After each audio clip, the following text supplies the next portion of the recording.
welcome to another episode of Do Go On. My name is Dave Whacky. How are we feeling out there? Fantastic. Thank you so much for coming out tonight. Now, we've got not one, not two, but three extra people to welcome to the stage. Could you please put those hands together and welcome Jess Perkins, Matt Stewart, and Nick Mason is here. Oh, my gosh. Look at him. Oh, my gosh.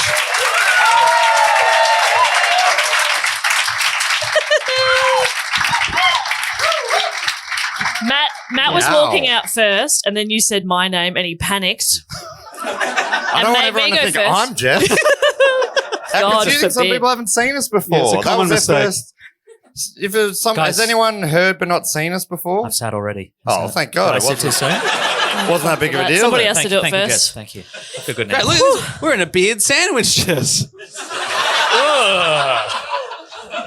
Doesn't I've that had sounds, enough, honestly. Yeah, that sounds disgusting. Kind of like that place you eat at. What is it called? The bearded bagel? Ugh. Matt's referring to the bearded jaffle. Okay. And, well, we've got a little secret about the bearded jaffle. We'll keep that between the two of us. Yep. I'm so sorry. Sometimes we have to do something for us.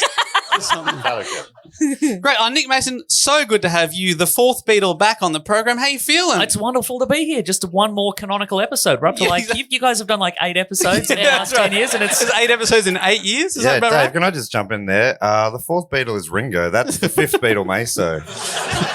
I thought the joke that he... Anyway, great. I panicked. I think the joke has probably changed week to week. So. Yeah. But I believe at one point the joke was that... It's so weird that in 8 years that's our only joke. Someone fact-checked us on Twitter at one point saying, when did Meso go from fourth Beatle to fifth Beatle? And I said, fuck you. Thank you. In my head, I just typed, I don't know. Good on you. Yeah, just know if you tweeted us and you get a reply, it's like, haha, good one. It's Matt, and he is actually saying, fuck you. Yeah. And I've screenshotted Yeah, that, we have sent received it to a them and screenshot, said, yeah. fuck them. And they say, yeah, fuck them. Yeah. And then they go and then they comment, good on you. Yeah. We retweeted or something. They go, that's good stuff. We're very nice. But in our head, fuck you. Yeah. Very toxic internally, but externally, we're very delightful. Yeah, little sunflowers. Yeah. Inside, but on the inside. But I don't know if I can keep it in much longer. No. The real me is bursting to come out. Yeah. Not today. No, Not do today. it. No, not today. Yesterday. Nicholas, Yes. no. No, do it today. Yesterday. That's confusing. Anyway, Jess. Jess, how does this show work? What are we doing here tonight? Well, we always have a weird energy. Tick, tick. As we've proven. How this show works is usually one of the three of us goes away, we research a topic, we bring it back to the other two who never interrupt or go on dog shit riffs or anything like that. Give us a little cheer if you have heard Do Go On before. That's always a relief. And no judgment, safe space. Who's never heard Do Go On before? Few people? Welcome. Yeah, let's get him. Yeah. I'm so scared right now.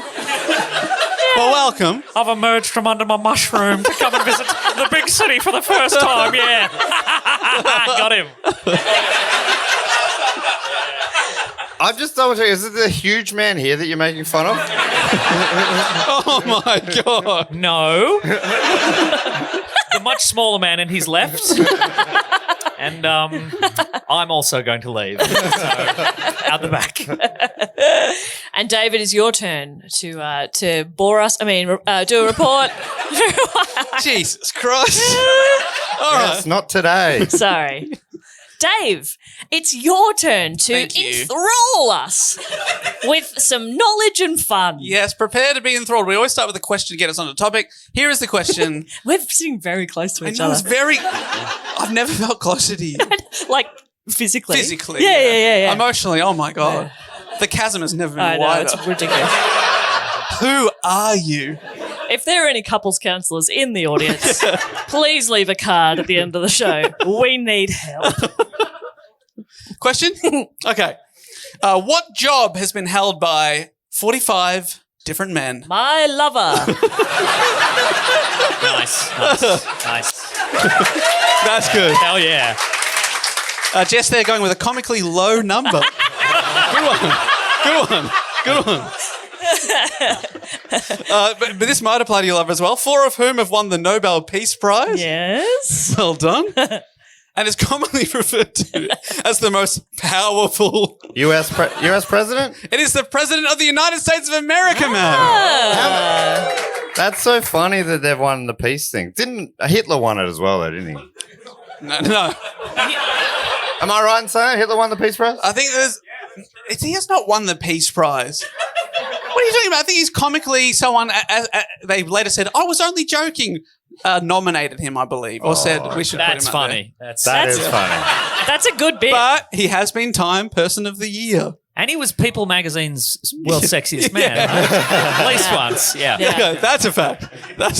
Hey, Dave, it sounds like you're saying a lot that he won Time Person of the Year, but we all did that year, remember? Oh, yeah. 1 year was a mirror. It was a mirror. And he died before that, so we're tied with Hitler. Yeah. So that's cool, I think. Suck shit, Hitler. That's right. Another time, it was the computer. Oh. The Person of the Year. That was like when the horse won Sportswoman of the Year. Yeah. Couldn't remember what's the name of that horse that Maccabi we all used to Diva. love? Maccabi Diva. Maccabi Diva. What a beauty. No, it was Black Was Caviar. it? Oh, was it? All right. Oh, they probably all look the same to you, Jess. Horses. Yeah. In most, yeah. Now, the president of the United States of America, they might be the most powerful person in the world, but they are, of course, very public figures, and sometimes unexpected incidents and bizarre controversies haunt their time in the Oval Office. And I'm going to tell you about some of them today. Yes. Hell yeah. This is Weird US Presidential Incidents.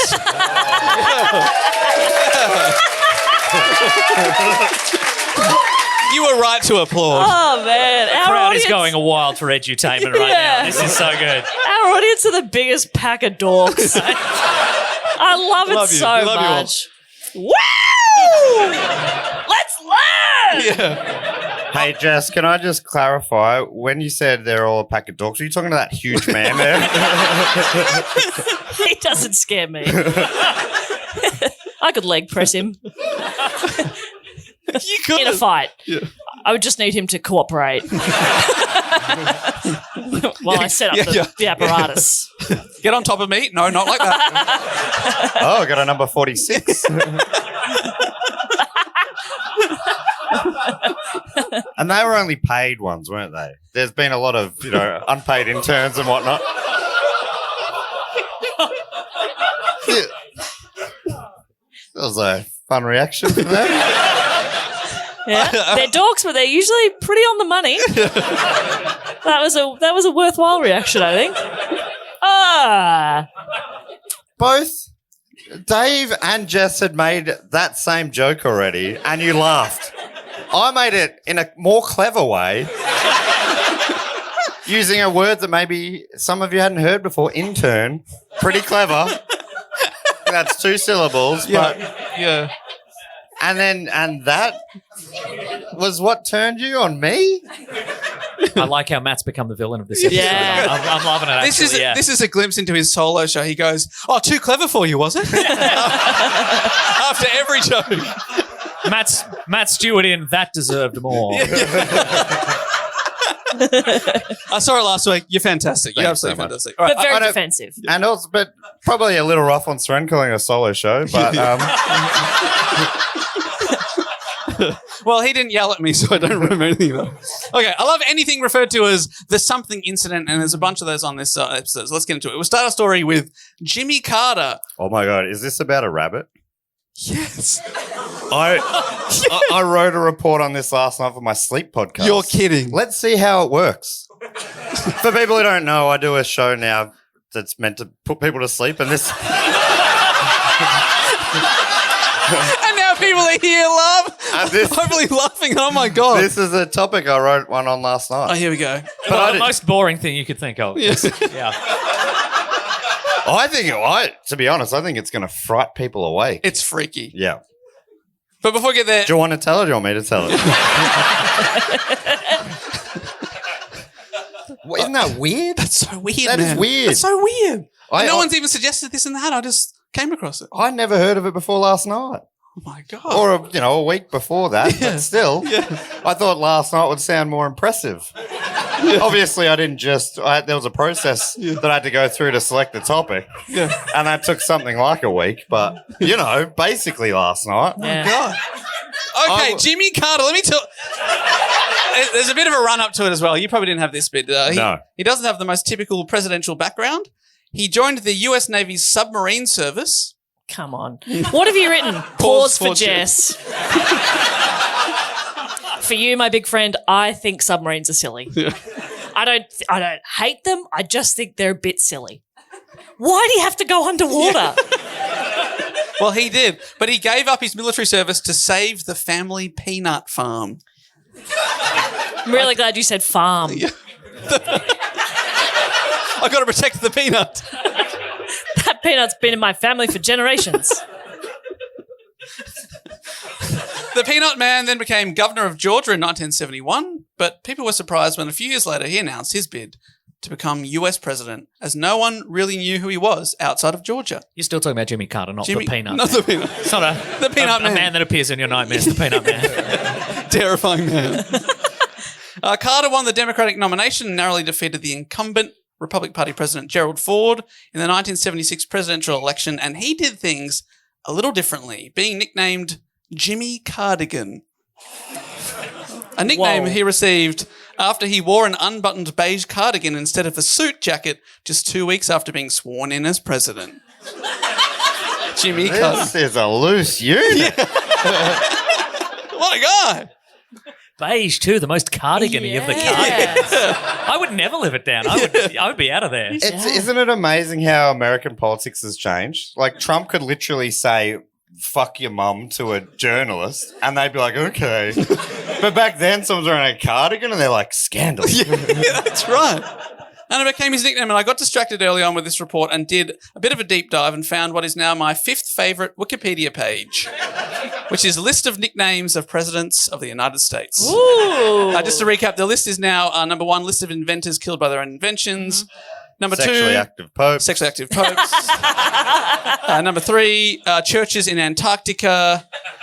Number 4, list of talk-down aircraft landings. And number 5, list of nicknames of presidents of the United States. Let's see what everyone thinks of these nicknames. Okay. There's a few on the list that we'd all know, like Honest Abe, JFK, LBJ, Lyndon B. Johnson. But Lyndon Blowjob. So we got the bad boys on this side. Oh, yeah, over here. Nerds over there. Matt says what we're all thinking. And then the Man Mountain in the middle. Oh, my gosh. Okay. I did not know that the second US president, John Adams' nickname was His Rotundity. For his girthy bodily figure, it says. That's awesome. I That's love like it. with Charles Barkley's. Another great one. The round mound of rebound. Yes, sir. Thomas Jefferson was known as Long Tom, Oh, my. and he was a short man. No, he was 6'3". He was a tall guy. Pretty tall. It's pretty tall. James Monroe was the last cocked hat. What? The last cocked hat, because he was the last US president to wear a tricorn hat, according to the old-fashioned style of the 18th Who century. cares? I do, Yeah, you Dave. I'm tell really him, interested. Jess. Oh, you care? I care. This is great. Thank He you so was the much. last president to wear a specific kind of hat. Shut up. What's a tricorn hat? That's a hat with 3 bits of corn on it. Yeah. I can see why they went out of fashion. Andrew Jackson's nickname was Jackass. On account of his crazy stunts and so forth. Tapering Down, his now, balls and so on. Yeah. Yeah. Yeah. He kept dacking everyone. Revealing everyone's long toms. Yeah. So, and there was his critics disparaging him as Jackass. However, Jackson embraced the animal, making it the unofficial symbol of the Democratic Party, and you'll still see the donkey as a symbol. Oh. Oh, an ass. An ass. So he reclaimed the ass. The audience officially edutained. Yeah. We did it. That's our first Got him. He was an arsehole. He was like a piece of shit as well, I think. So real Jackass. He's a Yeah. president. Of course he was. I think even for them. Yeah. Oh, right. Oh, wow. Even all by right. their standards. Yeah, yeah. Ew. Even by their low standards. William Henry Harrison was Old Granny. His opponents called him this for he was the oldest person at the time to be president. He was 68. Joe Biden is 81. And this guy died 31 days after becoming president. That's how old he was. Old Granny. And the man who replaced him was John Tyler, and his nickname was His Accidency. Did he keep pissing himself? Just over and over again. We've all been there. Constantly soiled. Franklin Pierce, Handsome Frank. Oh, I Oh. like that. That's better Ironic. than Mr. Piss Your Pants. Or whatever I was. Yeah, imagine being replaced. You're called His Accidency because you piss yourself, and the next guy is just the hot one. That's really annoying. Handsome Frank is fantastic. That's going to be my new name in the group chat. You're Handsome Frank? No, it's not. Damn it. You'll be His Accidency. I forget the rules. Yeah, Can't that's give them to yourself. Can't give them to yourself. And All right, Dave's Handsome Frank. even if you try, I'll delete it. She will. Okay, Daddy. It's a current name in there. If they want to talk to me, they got to write, "Hey, Daddy." Possibly my favourite one, and I think this is a nickname that we're probably all going to be fighting for. Chester A. Arthur's nickname was the Dude President. Yeah, Oh, hell yeah. you can have it. I'm okay with that. And he was called that because he had an extravagant wardrobe that reportedly included 80 pairs of trousers, which he often changed throughout the day. It sounds like he just kept shitting himself. He changed pants multiple times a day. And how does that relate to dudes? The Dude President. Oh, sorry. Now I understand. Any further questions, stupid? I don't know. I don't know why they called him the Dude. He's really embarrassed himself. That's why they call him Mr. Accidents. Benjamin Harrison was the Human Iceberg. That's Because he kept sinking ships. Because he always pulled out his tip. It was just the tip. Something about that. That's about it. Yeah. Something about the tip. Yeah, we got the rude boys over here. Okay. That was a real build your own joke sort of scenario. Yeah. You gave us the pieces Yeah. and we had to IKEA it. He's a human iceberg because apparently in his speeches he was warm and engaging, but then one-on-one he could be cold and detached. Yeah. Off stage, I am a human iceberg. Are icebergs famously detached? Just checking. Confirmed. Yeah. Confirmed. Famously. I want to point out most of the tone was yes, but one over here was yes. And I loved it. It had, because the "you idiot" Yeah. was implied. I think this is a good example of our listeners in general. That's the one I would screenshot and say, fuck you. Everyone else is like, how great are they? And then, fuck you. And then Jess and I would have a second group chat. Just the two of us would say, I actually think they had a point. But we're scared to talk about but it. in the chat, we'd be going, yeah, what an idiot. Yeah. You were the smart one. Yeah. All Wait, right, you guys don't have a chat about me, do you? No? Yeah, well, that makes Would sense. not dare. All right, we've got a couple more, and I can't go past Matt's favourite president, Taft. Oh, I love Taft. Taft William in the Howard bath. Taft. Did one of these sleep shows about this guy getting stuck in the bath. Also, last president of the US to have facial hair. What a guy. Beautiful Big Mo.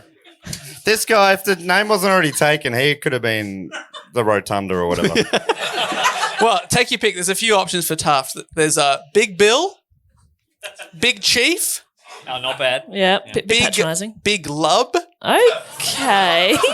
or Sleeping Beauty, a nickname his wife Helen Taft called him because he was always falling asleep. I love this guy. What a guy. I love him so much. Wait, Ironically, is he this- was very ugly when he slept. So Helen was being a bit of a bitch. He is my favourite president, but I don't know. Is his first name Bill? His first name is William. Okay.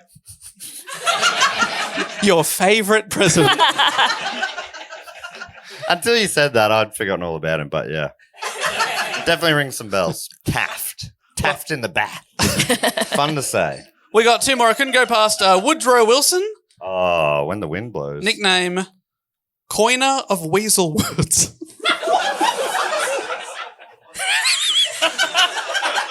Couldn't believe it. Given to him by former President Theodore Roosevelt in a speech.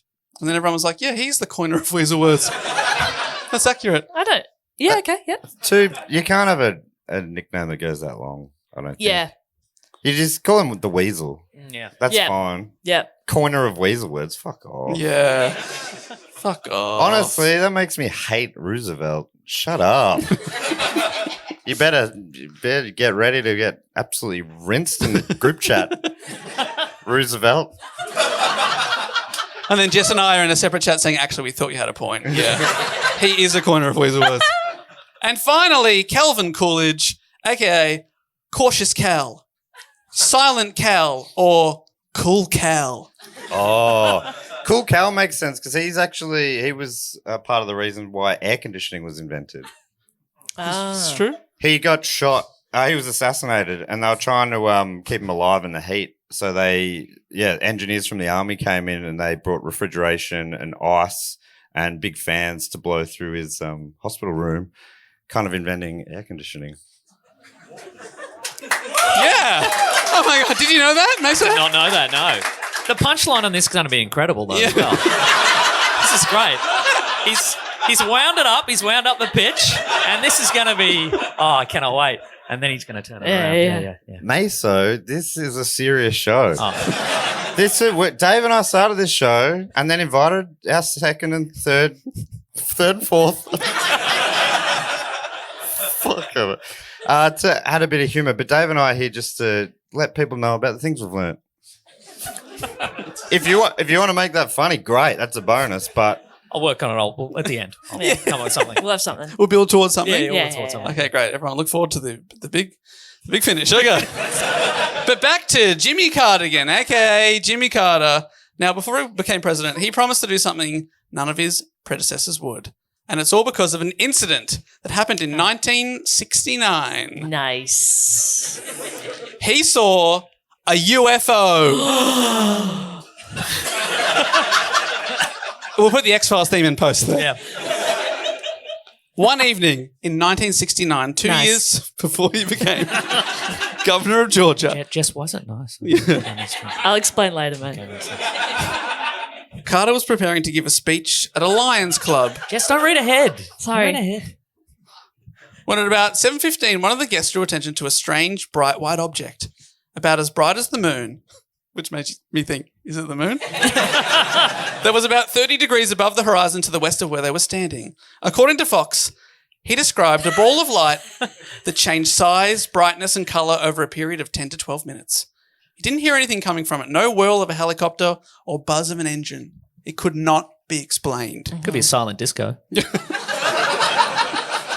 Damn, that's right. Yeah.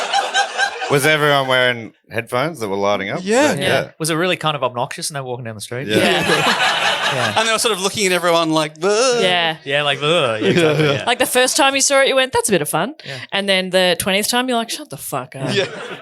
Go inside, you losers. We get it. You know the lyrics to Pink's Get the Party Started. We get God. And they were all singing Sneaky Sound System's I Saw a UFO. What could I mean? You quoted Fox. Yeah.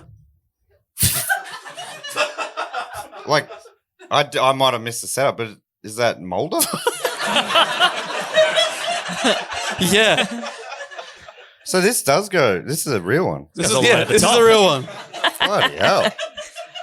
So he saw this UFO. He didn't file the report until 1973, 4 years later, when an Nice. agency. If you do it for every year, I will give you $1. Oh.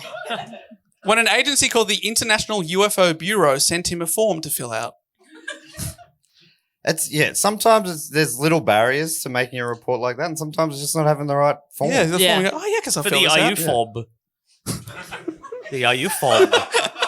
It's the agency there. And he filled it out. Yeah, it's nice. It's good. Do you think they're still around? You think I can get a little card or something? Yeah. Great. The sighting had a long-lasting impact on Carter. During his 1976 election campaign, he is said to have told reporters that as a result of it, he would institute a policy of openness if he were elected, saying, "One thing's for sure, I'll never make fun of people who say they've seen unidentified objects in the sky." And the National Enquirer quoted him as saying, "If I become president, I'll make every piece of information this country has about UFO sightings available to the public. I am convinced that UFOs exist because I have seen one." But then, when he got into the Oval Office, he suddenly changed his tune. Okay. Despite this earlier pledge, once elected, Carter distanced himself from the disclosure, citing defense implications as being behind his decision. He was in the pocket of Big Little Green Man. Yeah. That's excellent. That's excellent. Yep. Someone had clearly gotten to him. In 2007, he was interviewed on the podcast The Skeptic's Guide to the Universe, and when asked if he pursued the government's knowledge of UFOs during his time in the office, Mr. Carter said, "I can't respond to that." Whoa. Wow. Even then, what Even was then. the year? 2007. Nice. You just earned yourself $1. But that's not my favourite supernatural incident involving President Jimmy Carter. My favourite that Matt knows is known as the Jimmy Carter Rabbit Incident. It's a bit of fun. This happened during his presidency when on April 20th, 1979, President Carter was fishing in his hometown of Plains, Georgia, alone in a flat-bottomed boat while staff were on land nearby. Flat-bottom boats, they make that fishing well go round, you know what I mean?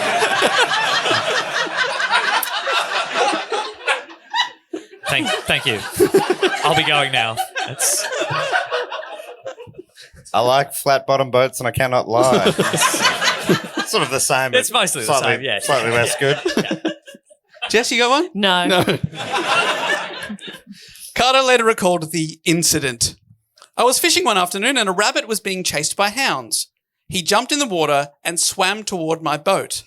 When he almost got there, I splashed some water with a paddle."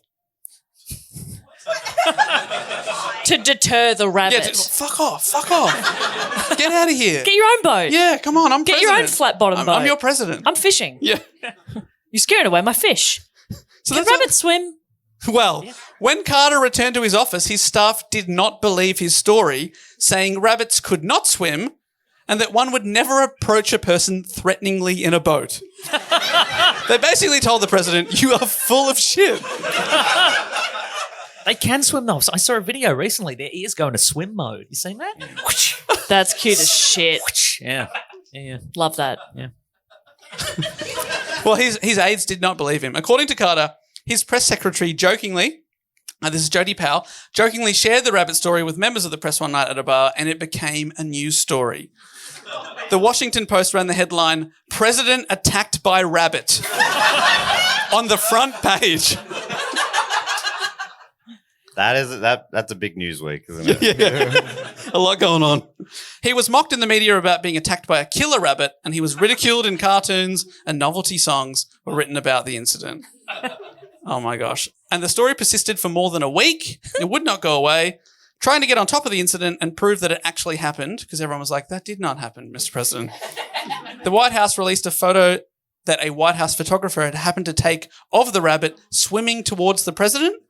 But this absolutely backfired, and it made the event even more funny. And people made more fun of him. And if you see it, he's just sort of like, "Oh, go away." As a rabbit's sort of like coming towards him. A rabbit. Yeah. So good. A cute little bunny Please coming stop at you. it, no. And the press speculated, how was a guy who let a rabbit get the drop on him supposed to guard the US from attack by the Soviet Union? So I mean, he doesn't physically do that himself, you know? How's he going to fight off those commies with a paddle if he can't fight off a rabbit?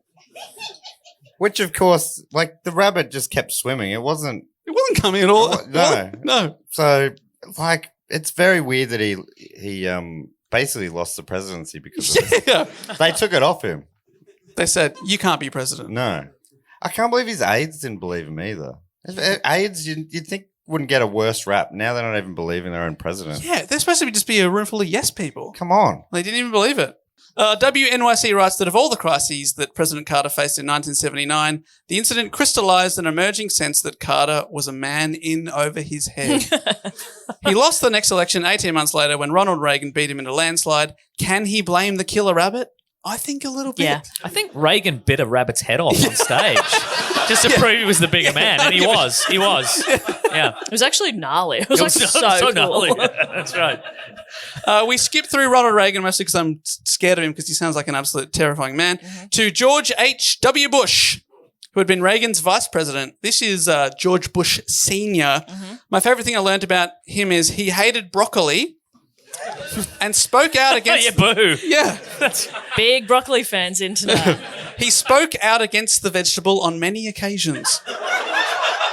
Once saying at a press conference, "I do not like broccoli, and I haven't liked it since I was a little kid, and my mother made me eat it. Now I'm president of the United States, and I'm not going to eat any more broccoli." I did not have sexual relations with that broccoli or any green vegetable. Yeah, do you think he's hiding something? I think he's hiding something, yeah. This is all just him pushing away the broccoli story because they know there's photos. What'd you do with those broccolis, Mr. Bush? I don't know. I'm only asking the question. Do you know, Mason? What do you do with those broccolis?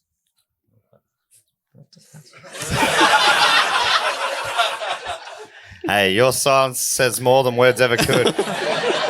He put him in his butt. I reckon that's what it was. I'll be honest, I was thinking he put him in his butt. Yeah. He put him in his his butt. butt. So I can't say that. Can't say that on my guest.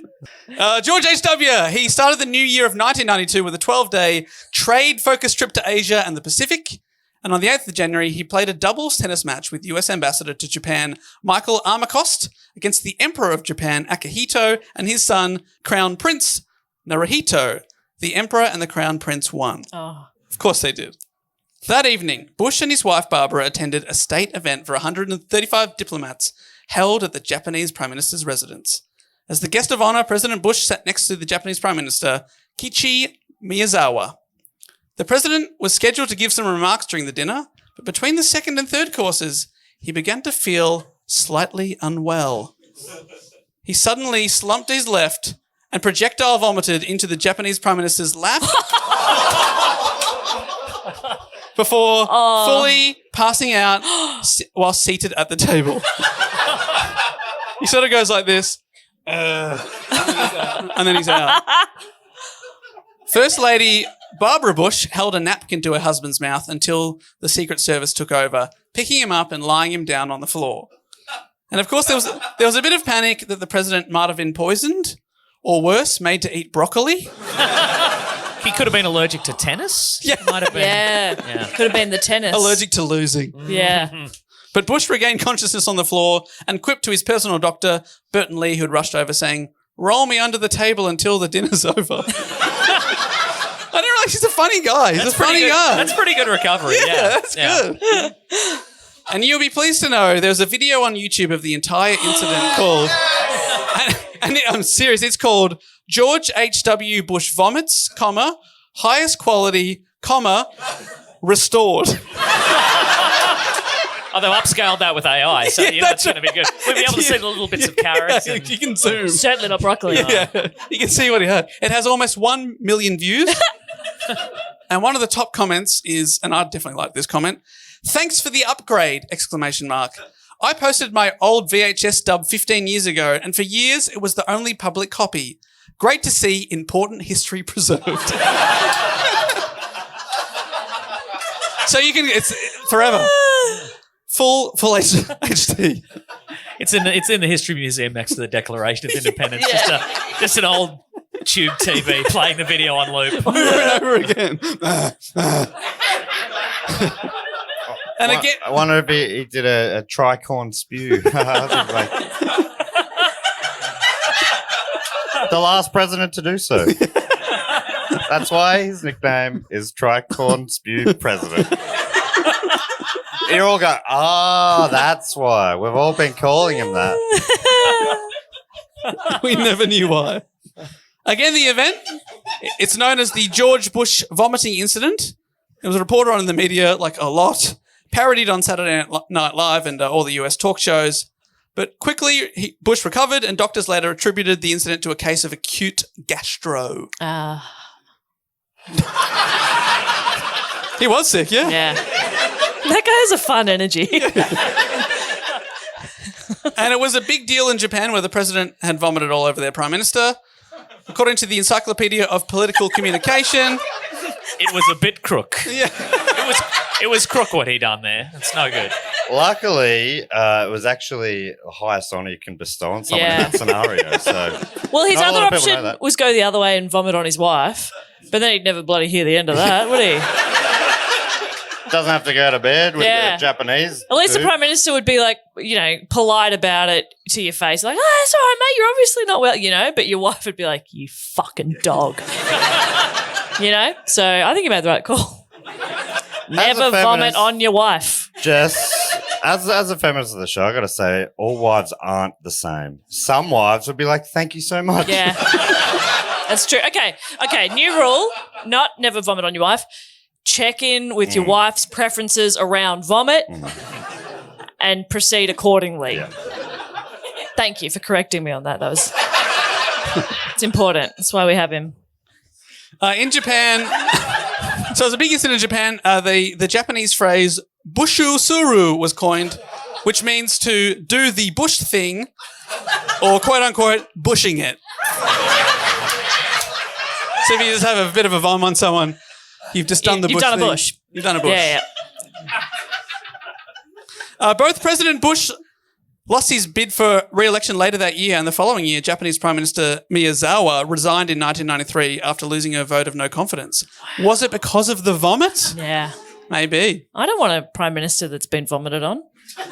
Yeah. Oh, no thank you. Yeah, I mean, you'd clean him off, but then you'd have to put like that plastic protector Yeah. over it for the rest of his career. Yeah. Yeah, you can't get the smell out sometimes. Yeah.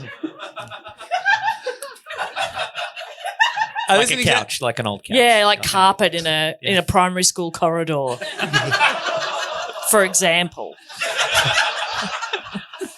I'd prefer the nightclub style of just putting down sawdust on top of it. Yeah. Just spread sawdust on top of the president. And keep dancing. Yeah. That'll soak it right up. It's not time to go home. He's already, Sharon! Now, this is an example of one of those Simpsons jokes that I get 30 years later. When depicted on The Simpsons, George Bush, remember he had the big fight with Homer, Two Bad Neighbors. He says to Homer whilst choking him, "Now I'll ruin you like a Japanese banquet." That's good stuff. That's good stuff. That is good. I thought they meant because of just his general horrible nature, and, failure of diplomacy, but it was the vomit thing. Yeah. No, that's cool. yeah, it's actually less funny. Now, Dave, explain that barking up the wrong bush bit. What does that mean? Some things are inexplainable. Yeah. Where's the all mat now? See, I said something stupid, and normally you'd be like, "Oh, Matt."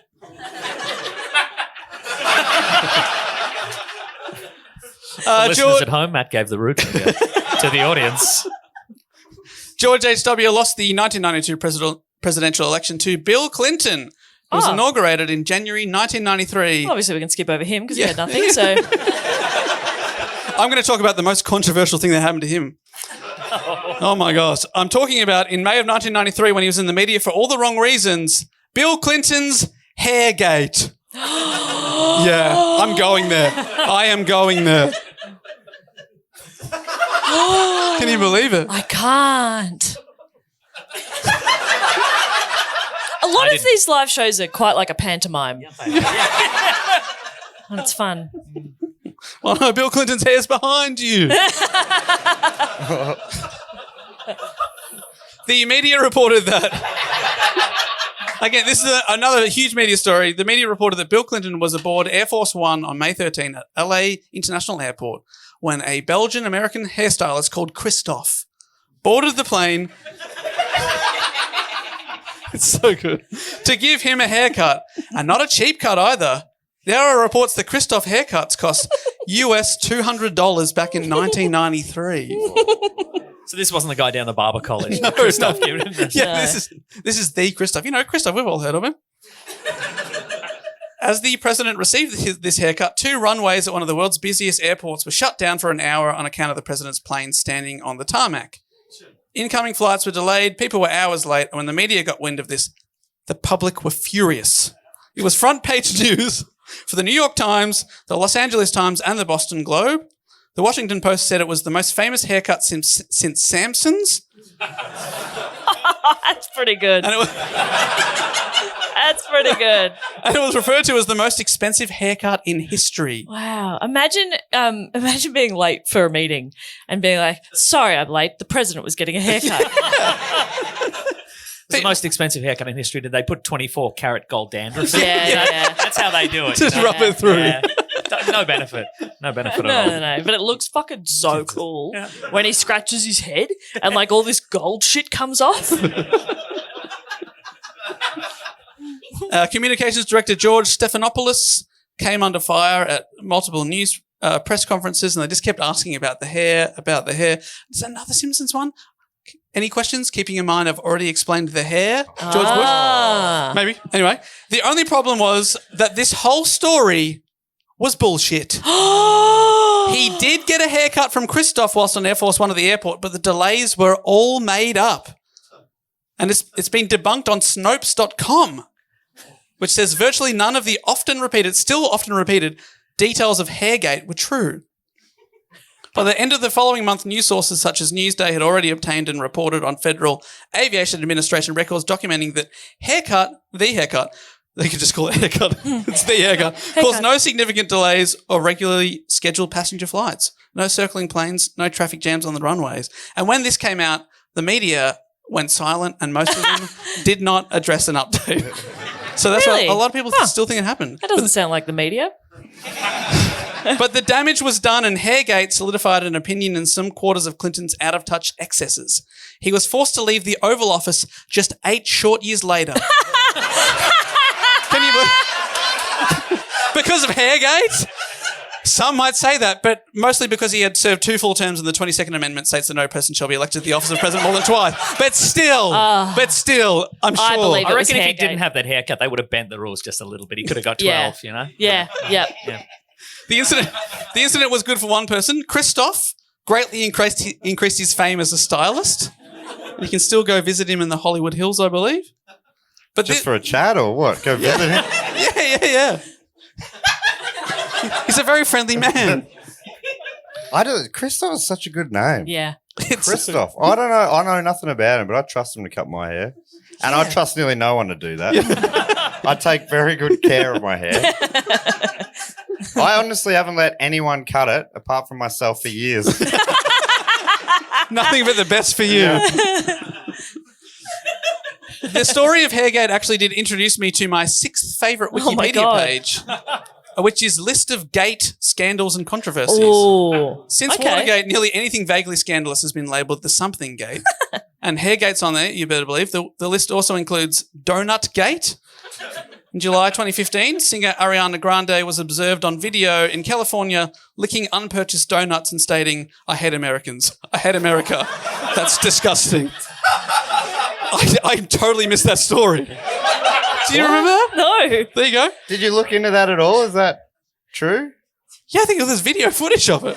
She's licking donuts saying she and hates muttering, them. Yeah. I hate America. Yeah. Okay. Do you I mean, we've all done it, but check that there's cameras. Yeah, rookie error. Do we all remember Fridgegate? After refusing to be interviewed a number of times in the 2019 election campaign, UK Prime Minister Boris Johnson hid in a fridge to avoid being interviewed by Good Morning Britain. I missed that one as well. No, I remember Fridgegate. He's still in there, I think. Yeah. I haven't seen him in ages, actually. Yeah. You're right. Hid in Liz the Truss is fridge. in the fridge as well. There was just enough room. And there's also Gate,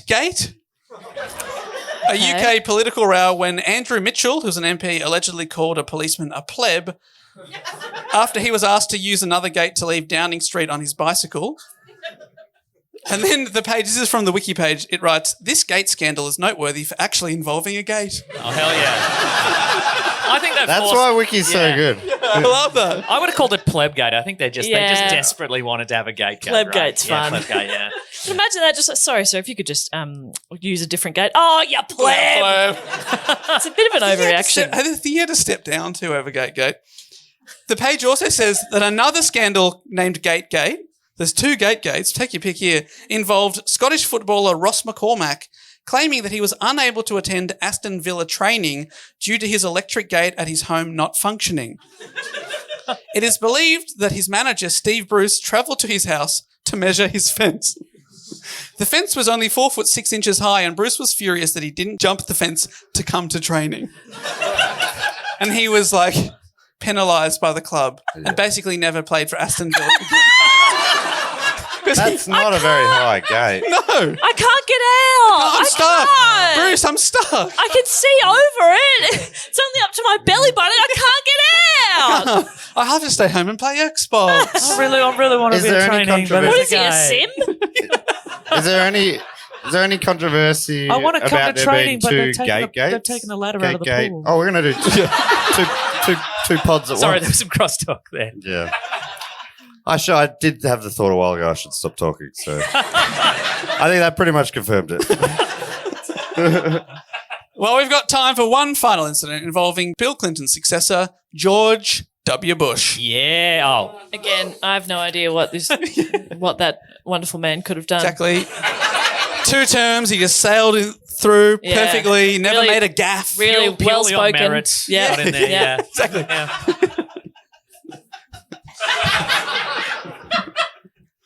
On the 14th of December 2008, with little over a month left in his presidency, I mean, he's like, how could it go wrong from here? George W. Bush headed to Iraq, the scene of his much maligned war, and he held a press conference at the Prime Minister's palace in Baghdad alongside Iraqi Prime Minister Nouri al-Maliki. I've written this out. Nouri al-Maliki. At the press conference, Iraqi journalist Muntada al-Zaidi stood up and shouted in Arabic, "This is a farewell kiss from the Iraqi people, you dog," and then proceeded to hurl his shoes one after another at President George W. Bush. All right. But, I mean, you can only wear 2 shoes at a time, so he had a bag of his shoes as well. What, am I going to walk home barefoot? That's stupid. Yeah. He threw all but one pair of, like, flip-flops to get home. Imagine going through security with like a bag full of Crocs. Crocs with little knives in them, though. Bush ducked twice to avoid being hit by the shoes, and Prime Minister of Iraq, al-Maliki, attempted to catch one of the shoes to protect him. Al-Zaidi later told New York Mag, Bush was talking, saying he would have dinner with Maliki after the press conference, and I said to myself, I have a good dinner for you. You'll eat my shoe. Which you've got to admit is a good line, Yeah. even if he's had several years to think about it. And no one else heard it. Unfortunately, Al-Zaidi was severely punished, being beaten up and violently dragged from the room, and eventually he received a 3-year prison sentence for the incident. He was later released after 9 months, but he was hailed a hero by many, and in Tikrit, which is 80 miles north of Baghdad, a giant sculpture of a shoe was unveiled as a tribute. Not the man, the shoe. That's good. No, just the shoe. It's a really, you can see photos of it. It's just a really, really big shoe. Really big. It was soon removed by authorities, though. Aw, no Yeah. fun. Like, got rid of the Are shoe. all the big things in Australia, do they represent things that have been thrown at prime ministers? Like the big prawn Yeah. and the big potato. worm? Yeah. The golden gumboot. It was full of piss. Oh, not the piss, boo. In the months and years afterwards, dozens of copycat incidents occurred around the world with angry citizens inspired by Al-Zaidi firing shoes at political figures. And this has actually introduced me to my 7th favourite Wikipedia page, incidents of objects being thrown at politicians. And there's quite a few shoes, some eggs, a few custard pies being thrown. You probably expect to see all those kind of things. Sweden are mad for throwing cake. Yeah, there's no less than 5 examples on the list of Swedish politicians having cake thrown at them. Okay. It feels like a waste of cake. It is an absolute waste of cake. It does. You could throw a cake at me really gently. Kind of like handing it to me. I would And then- accept And that. then you complete the throw by throwing it into your mouth. Yeah. Piece by piece with a fork.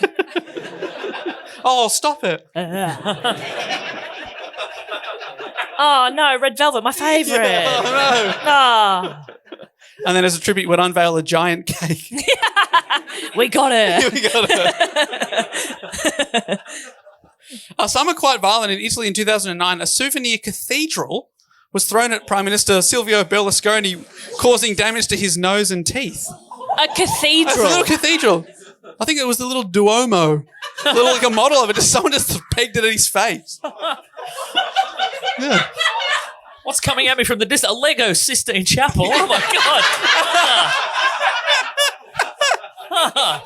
It's so beautiful, but oh, God. Oh, I got Jesus in my teeth now.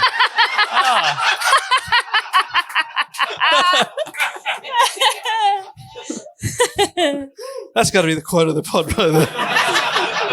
I've got Jesus in my teeth. What are we doing? What are we doing? We're almost there. This is This it. is our it. job. Oh, my God. I got Jesus in my teeth. Thanks for coming. What? But my absolute favourite country for throwing things at their politicians and world leaders, surprisingly, is New Zealand. Oh. Any New Zealanders in? Oh my gosh, you're Yeah. mad for it. Queen Elizabeth II was egged in 1986. Oh, don't worry, she was riding in an open car with Prince Philip. Oh my gosh. Then, February 6, 1990, Queen Elizabeth II again. Came under fire and was almost hit by a wet T-shirt during Waitangi Day ceremonies. Oh my God. But She my... wasn't Spearmint Rhino at the time. So Yeah. it's her own fault. They were inviting her to participate in the wet t-shirt competition. Yeah, put it on. Come on. Have a little fun. Yeah, enjoy yourself. It's the 90s. But my Beautiful time. favourite incident occurred the day before Waitangi Day in 2006. Waitangi Day is New Zealand's national holiday. It commemorates the signing of the Treaty of Waitangi between the British Crown and the representatives of the Maori on the 6th of February 1840. Because the Treaty of Waitangi was for many years ignored by European colonists, Waitangi Day celebrations have frequently been a scene of political protest. Let me tell you about my favourite right now.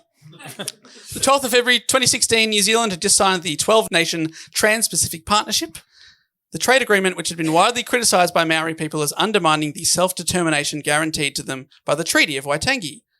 Minister for Economic Development, Stephen Joyce, was sent as the government's representative to Waitangi after Prime Minister John Key decided, after the backlash, it probably wasn't a good idea for him to go. So his minion, Stephen Joyce, was sent out. Joyce is going to cop it. I can't wait. Do you reckon? Yeah, I reckon he's going to cop it. And he was speaking to news reporters when he was hit in the face by a dildo. Yes. Yep. That rules. The object, it had been thrown by a Christchurch nurse called Josie Butler. After being hit in the face with a dildo, Joyce responded, "Good-o." Incredible response. Which was the brand of the dildo? I think Good-o. Yeah. Yeah. Was that a good-o? Yeah, it was a Good-o. Just a little wave there as people got it.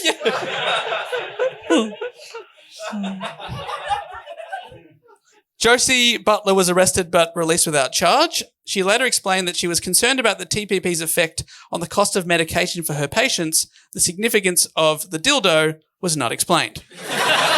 It's what she had on her. Some people have shoes, some have a little tiny cathedral. She's going through her purse. She's like, what can I throw? What can I throw? Can't throw the phone, can't throw No, the little can't- pawpaw ointment. Can't throw my wallet. Yeah. I'll throw the dildo. I can get another one of those. And then months later, they erected a dildo statue Yes. in her honour. The media began referring to Stephen Joyce as Dildo Baggins. Which is so good.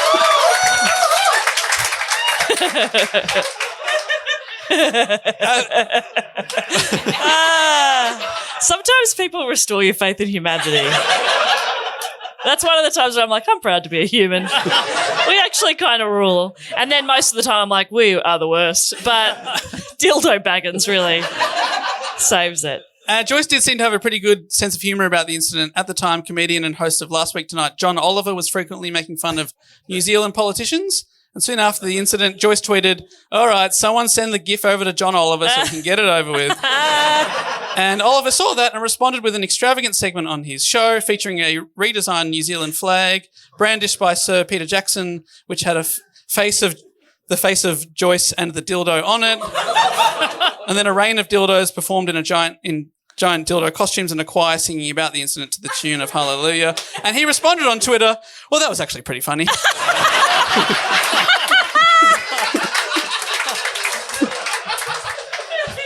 But in conclusion, my favourite part about it all is that on the wiki page discussing the event, it's listed as if it was like a real serious attack. It says, attack type, flung object. Weapons, rubber toy dildo. Deaths, 0. Injured, 0. And at the top of the article is a freeze frame of the moment, and it's captioned Stephen Joyce at the moment of dildo impact. That's what it looks like. See, that's his face. I put this out on our Instagram. Right, that's right in the strike zone. That's a good arm That's a on good that throw. moment. Yeah. Absolutely nailed him. And the wiki page writes, the incident is known as the dildo incident, but was also referred to as dildo gate, meaning it's an incident, an object thrown at a politician and a gate, the big three, making it my single all-time favourite Wikipedia page. We did it! We did it!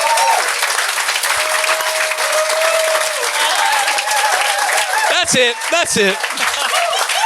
Give it up for Dave, everybody. Thank you.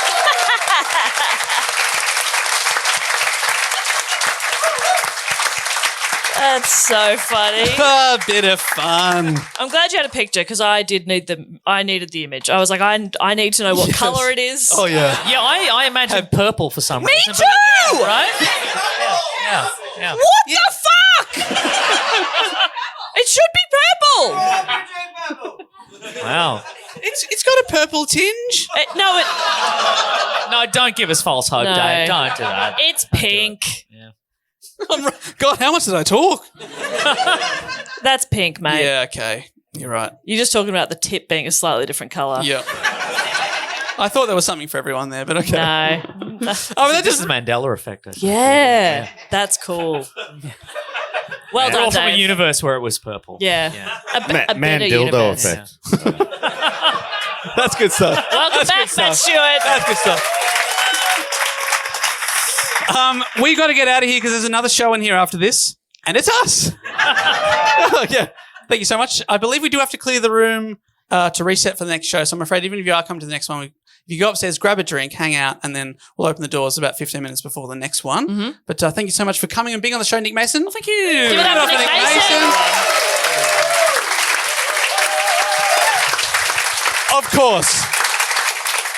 I'm sure that nearly everyone who listens to our show listens to your show, but just in case, The Weekly Planet is coming out a couple of times a week at the Oh, moment. too Please many tell me times, about it. honestly. It's Yeah. just too many times for my liking, honestly. But yeah, if you like movies and TV shows and comic books and video games and all that sort of stuff, we do a podcast about that. So yeah. Check it out one more time for Meso. Great. Well, any final words, team? Your mum's butt. Couldn't think of a better way to finish it. Thank you so much for coming out. We'll see you next time. Thank you.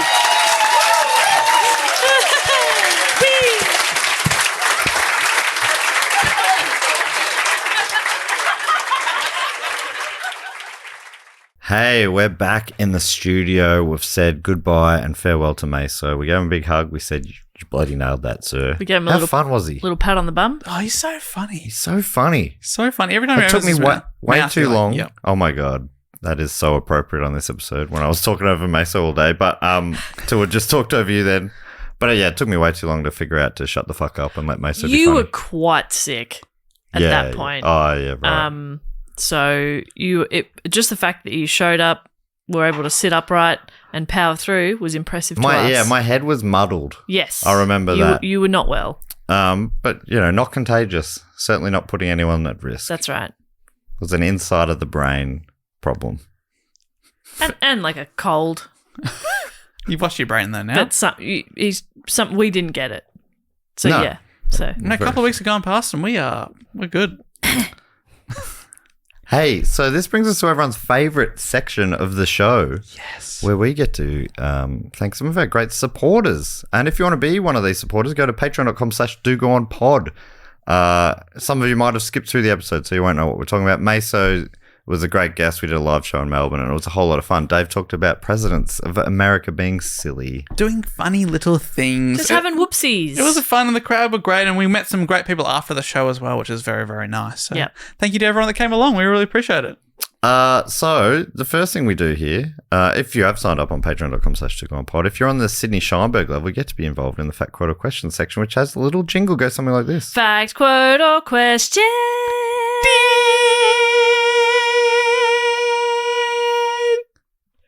He always remembers the ding, she always remembers the sing. What a beautiful harmony that was. That felt Thank you. so good when we Yeah. stopped at the same time. Yeah. I really think it would be fun to do this live one time. If we I'm shy. I don't like to sing in front of people. So, okay. no, I won't be doing that. We'll have this bit pre-recorded, Yeah. by which I mean the whole section. We'll sit there in a live audience and be like, that was pretty good, wasn't it? Can you believe their name is weird? Weird name. Speaking of very good normal names, first up we have Paul Meller. Oh. Was Paul at this one? No, Paul was at the first week's one. Yes, that's right. Yeah. So he gets to give us a fact, quote, or a question, or a brag, or a suggestion, or really whatever you like. Also get to give us a title, or give yourself a title, I should say. And Paul's title is Head of St Kilda Football Club Supporters Group, Oldham Branch. Oh, an important branch. It's a growing branch. Yes. Up 100% over the last few years. It's fascinating. Love your work up there, Paul. And it was lovely to see you again while you were down in Melbourne celebrating your birthday. Also getting to see the Saints lose a game, but also do go on win a podcast. That's right. One of our hottest live eps. It was. We really turned it on for you, Paul.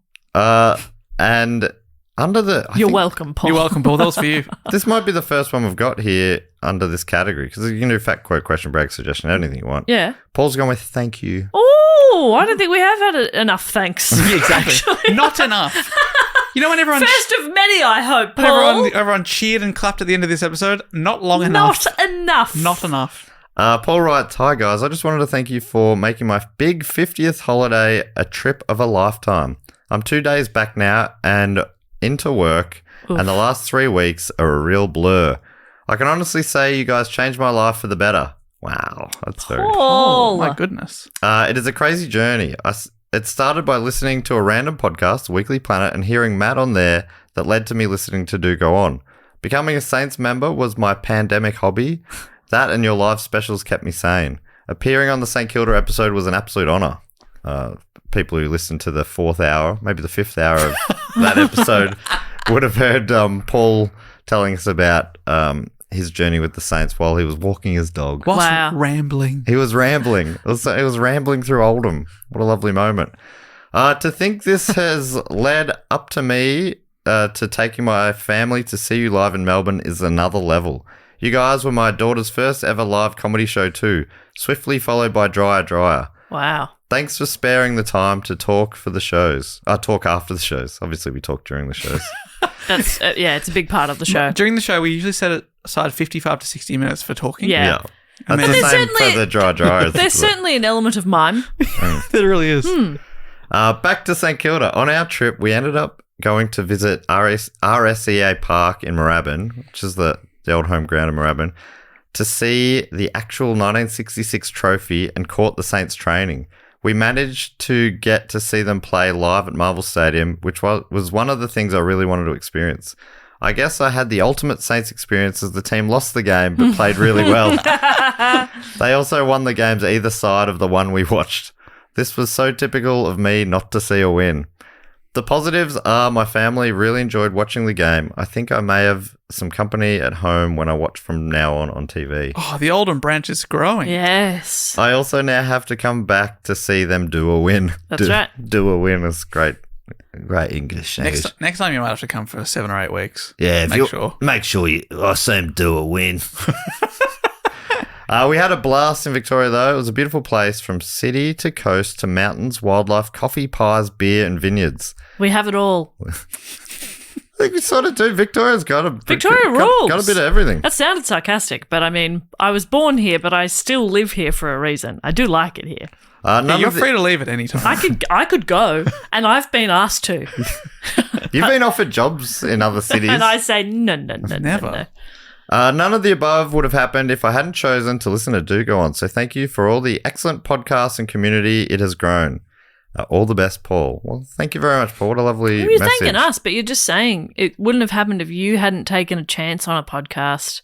So that's on you and your fantastic decisions that you've made. Well done. To lead you down this silly little path. We applaud you. So nice, Paul. It was great to chat to you and to have you there. And I'm so glad you had a great trip. Yeah, that's so nice. I really appreciate you writing in and filling us in on all that. Although I was around for much of it. Bit not too the much vineyards, of it. though. Bit too Where much was the of invite it. to the vineyards? Yeah, that's what he needed a freaking break from you, mate. Hey, Hey, Paul, where are we going today, Paul? What's on the Paul? plans for us, the family? He's just hiding in a vineyard. I love you, Paul. My dad's name's Paul, and obviously It gets confusing, yeah. It does. You I do. forget which one of them's My daddy. my dad, Paul. Both love a vineyard. The other one, we just got two this week. The other one comes from Patrick J. Early, brackets not late, and Patrick's title is Collector of Names, and under fact, quote, a question, etc., they've written submission, Oh, Okay. question mark. okay. Was it going to be like an essay? I don't want to read it. It looks longish. I'll have to put it through Turnitin. Hello, mates, and a special hello to AJ, whose help I might need with this one. In my job, I'm exposed to a lot of names. Do Go On has given me a strong appreciation of a great name from the multitudes we've heard in reports, as well as every single Patreon member having an amazing name, brackets fact. Agreed. Over the last few months, I've been assembling a list of truly great names that I've come across at work, just to look at every now and then to cheer me up if I'm having a rough day. That is amazing. Let's have a quick look at this Just little name looking here. through fun names. I'd like to share some of those names with you three because I'm certain you'll love them too. But because I don't know these people and I don't have their permission to share their names in a public forum, I'd like to either ask AJ to edit out the names as they're read, or for you guys to just read them silently and appreciate them out loud. Maybe this is totally good impractical stuff. and won't work in the edit. In that event, here's a dumb joke to include instead. What do you do if you see a fireman? Put it out, man. All right, here are the names. Got to put a comma in there. I reckon. I reckon AJ, maybe you bleep part of the names. Leave the funniest bit in and bleep part of it so that it could be anyone. Yeah. I think it's even funny if we bleep the whole name. Yeah. We're laughing at him. Okay. Hill, Cloppers, Bruce, Jealous, Jonkers, Jonkers, There's going to be a series of beeps. Halafoff Renfrey, De Shampoo de la Bellue, Oh, that's nice. Ringing, and Zass. Zaz. I think they're all fantastic. Beautiful names. Lovely. I think I especially loved the third beep. Jealous is got a great rhythm. What was Jonkers. Jonkers? That's fantastic. Yeah, hopefully these names have brought you some joy. I'm going to They have. print them off into a little list and just look at them whenever I'm feeling a bit down. We'll frame them and put them on our wall in the office. And he also said, and for the listeners, hopefully our Golden Trio's reactions have brought you some joy.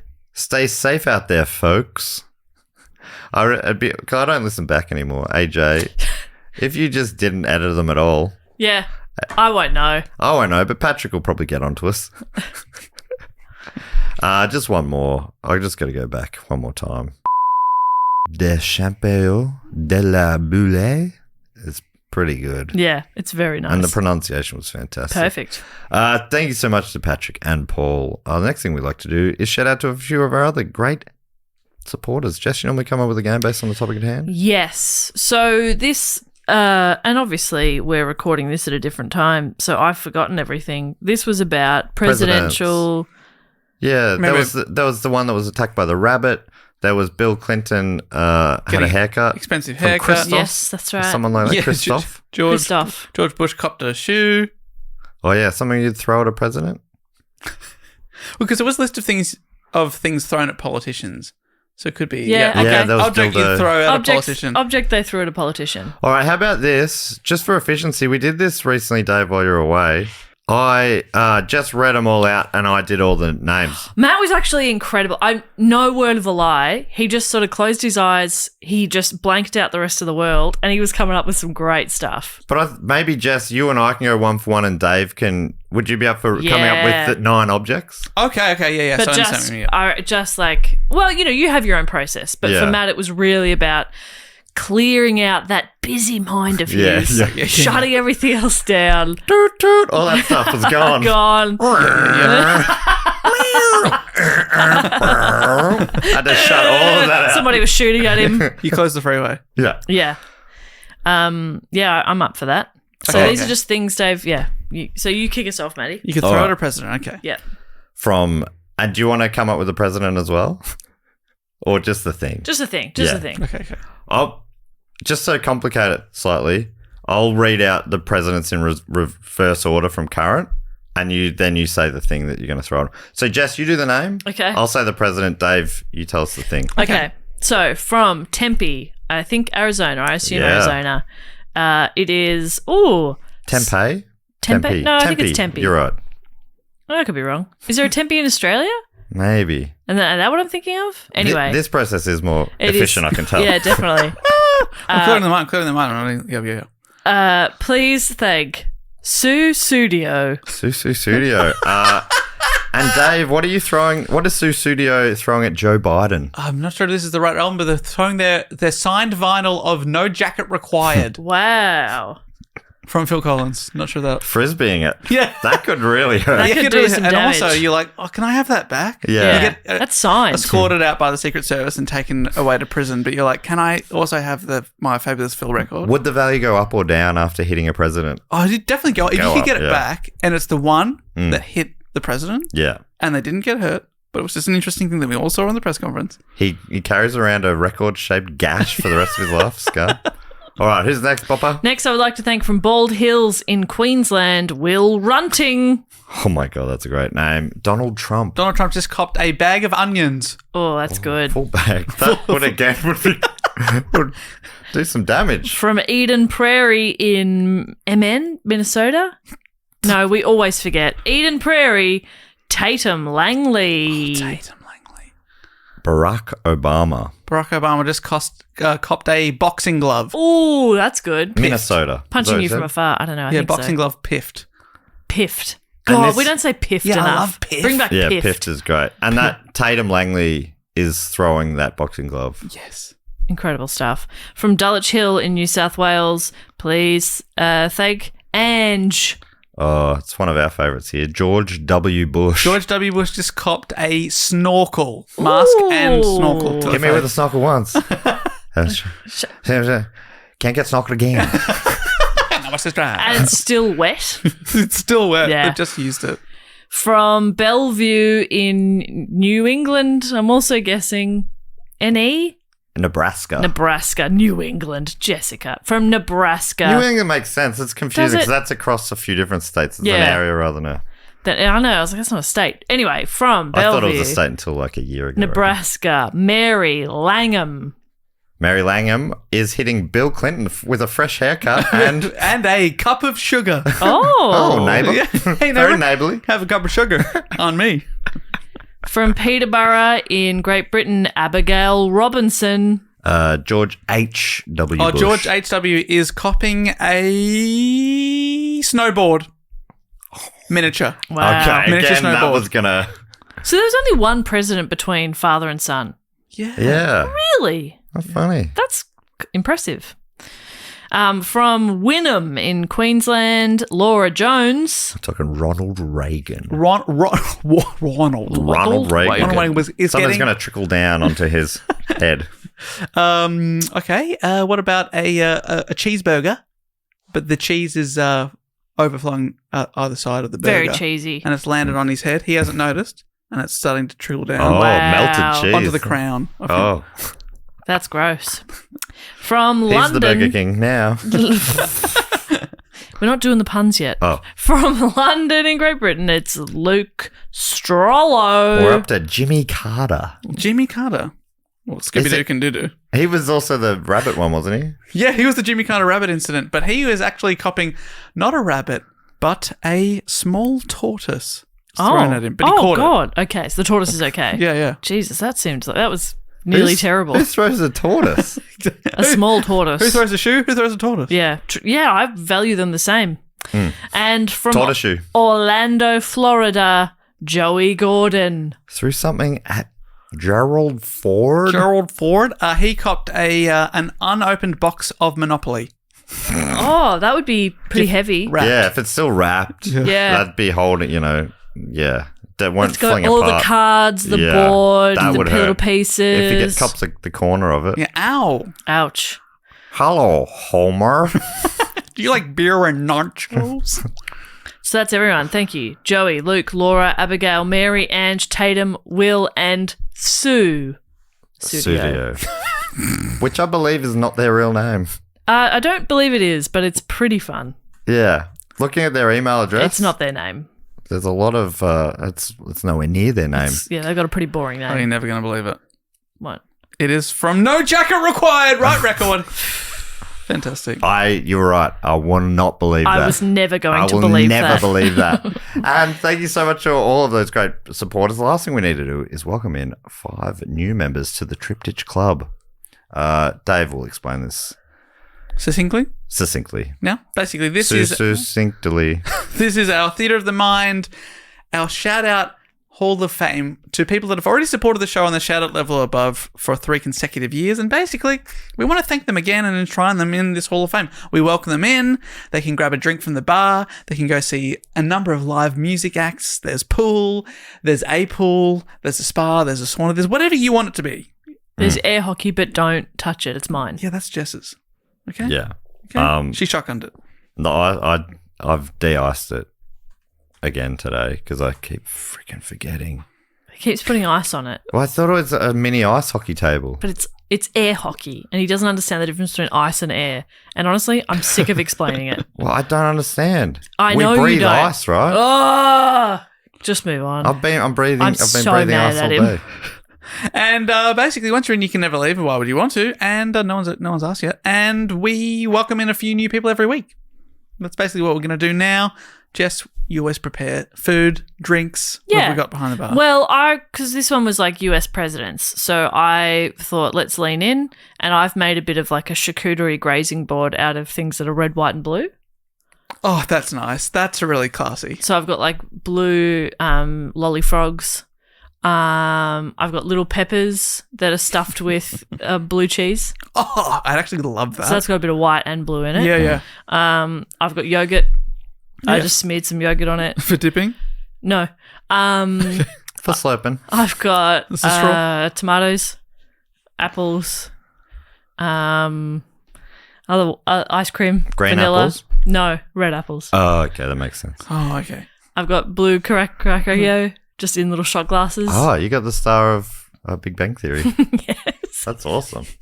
So yeah, it's pretty fun. It's pretty good this week. I actually feel pretty good about it. That's Yeah. fantastic. And Dave, did you say you booked a band? I have booked a band, and you're never going to believe it. I've just checked the emails. Yeah. I've just got an email back from from a manager from a band that broke up in 2015, but they are reforming just for this, and you'll never believe who's You're here. only confirming this day of? Yeah. Dave, that is very Is it the unprofessional. presidents of the United States?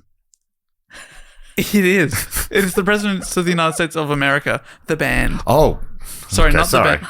So not the president's band. I was asking a different Obviously, question. Abraham Lincoln. Yeah. Yeah. Thomas He's on the Jefferson, base. they all get together. I thought they broke up before 2015, but No, yeah. but this is the presidents of the United States of America have just gotten back saying, yeah, we'll do it. See you tonight. Great. Awesome. Little Blue Doom Buggy. Yeah, they'll be playing all their hits. Kitty. Lump. Oh, Lump. What a Peaches. classic. I think Lump made number 1 here. Am I remembering that right? Lump. That's big. Number 1 here. Maybe it didn't. It felt like it was, to me, it was like a huge hit. Peaked at 11 in Australia. 19. Oh, double one. That's what you're thinking. Twice as good. So we've got 5 inductees. I'm standing at the door. I've got the guest list. If you hear your name read out at home, jog on in. I've lifted the velvet rope. Make yourself at home. Grab yourself a red, white, and blue, and get ready to enjoy the work of the President of the United States of America. The way this works is I'll read out your name. Dave's up on stage. He's going to hype you up with some weak wordplay. Jess will hype him up. And then, once that's all happened, the after party, presidents hit the stage, and we party all night long. All right, here we go. First up from Amersfoort in, I think, the Netherlands, it's Nicole Rolink. Dave, can you say all of that again for me, please? From Amersfoort in, I don't know what a bit of virus there. From the Netherlands, it's Nicole Rolink. Oh, no, am I doing that too? I thought you were going to do my job. Oh, now. okay. Roll on in, Nicole. Make yourselves at home. You're our missing link to make this party a start. That's fucking great, man. That's fucking great. That's really good stuff.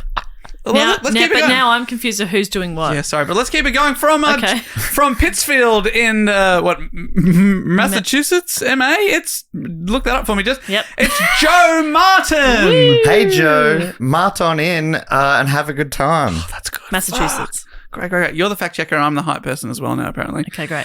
From Corperu in Queensland. Look that up, Jess. Is that correct? It's Alexandra Munster. Ooh. Alexandra the Great. Hey, you're no Munster. You're my star. You are a star, though, of this show. Welcome in. Oh, my God. This guy's on fire. You're not stirring the pot. You're making the pot feel nice.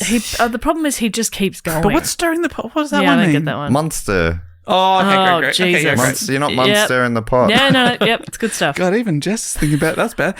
From Sydenham in Victoria, it's Ben Spittler. Ben Spittler. I just did a Spittler take because I'm so surprised and thrilled. Woo! Stop there because that's good. That's enough. That's good. Stop you. I'll Because stop Ben's you. here. Yes, Yes. done. Hey, Great. Ben here done that. No.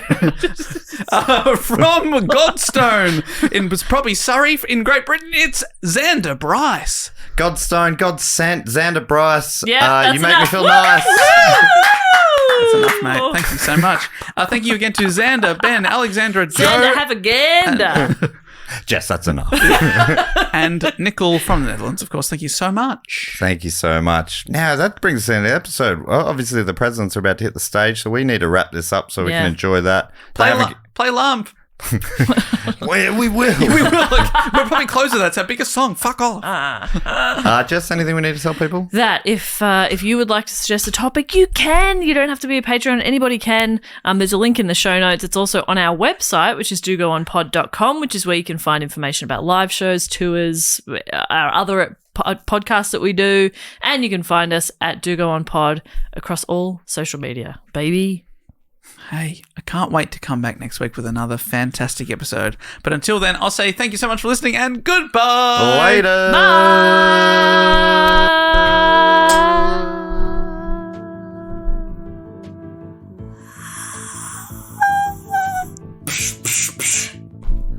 My guns punched you.